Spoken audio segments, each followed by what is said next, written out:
ఈ రోజు నుంచి మనం ఒక కొత్త శీర్షికను ఏర్పాటు చేసుకుందాం మిత్రమా. అదేంటంటే ఆణిముత్యాలు. ఆణిముత్యాలు అనే శీర్షికను ఈరోజు మనము ఏర్పాటు చేసుకుంటున్నాం కూడా. అది ఆణిముత్యాలు ఏంటియో ఇప్పుడు మనం తెలుసుకుందాం. మిమ్మల్ని బాధించే ఎవరైనా మీకు సహనము మరియు ప్రశాంతతను నేర్పిస్తున్నారు అని అనుకోవాలి మనం.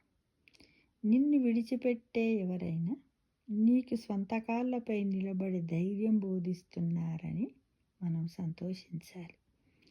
మిమ్మల్ని కించపరిచే ఎవరైనా క్షమ మరియు కరుణా గుణాలను నేర్పుతున్నారని తృప్తిపడాలి.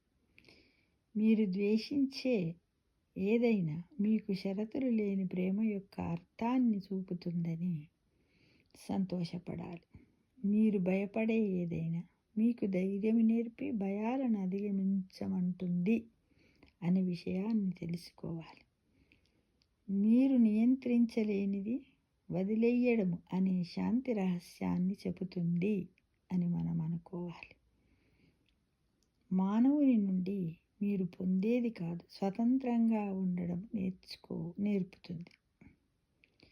మీరు ఎదుర్కొంటున్న ప్రతి సమస్య పరిష్కార మార్గము కనుగొనడం నేర్పుతుంది. ఒక సమస్య వచ్చినప్పుడు అంతే కదా, ఆలోచిస్తాం దాన్ని ఎలా చేద్దాము ఏంటి అని. దానికి ఒక బాట, ఆ సమస్య నుంచి మనం ఎలా బయటపడాలి అనే ఆలోచనలు మనలో వస్తాయి మిత్రం. ప్రజల నుండి మీరు పొందేది ఏదైనా దాడి రక్షణ అనే శక్తిని మేలుకొలుపుతుంది. మనల్ని మనం ఎలా రక్షించుకోవాలి అనేది కూడా మనం నేర్చుకుంటాం. నిన్ను చిన్నచూపు చూసే ఎవరైనా దేవుని వైపు చూడాలని నీకు గుర్తు చేస్తుంది. జీవితంలోని ప్రతి దశలో ప్రతి పరిస్థితిలో ఒక పాఠం దాగి ఉంటుంది. అదే మన జీవన శిక్షణ.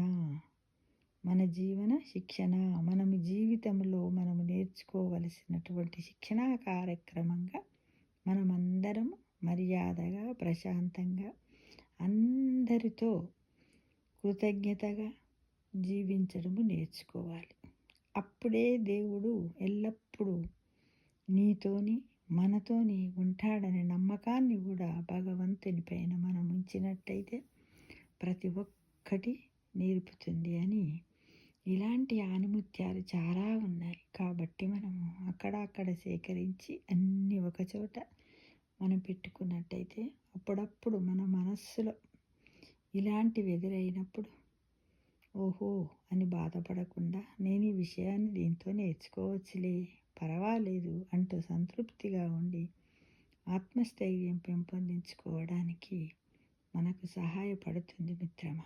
కాబట్టి ఆణిముత్యాలంటే నిజంగానే అవి మనకెంతో మార్గదర్శకంగా ఉంటూ మనలో సంతోషాన్ని, జ్ఞాపక శక్తిని, అల్జిమరణ వ్యాధిని కూడా దూరం చేస్తుంది. కాబట్టి ప్రతి క్షణంలో ప్రతి ప్రాణి నుండి చిన్న పెద్ద అనే తేడా లేకుండా ప్రతి దాని నుంచి కూడా మనము ఒకటి నేర్చుకుంటూనే ఉంటాం.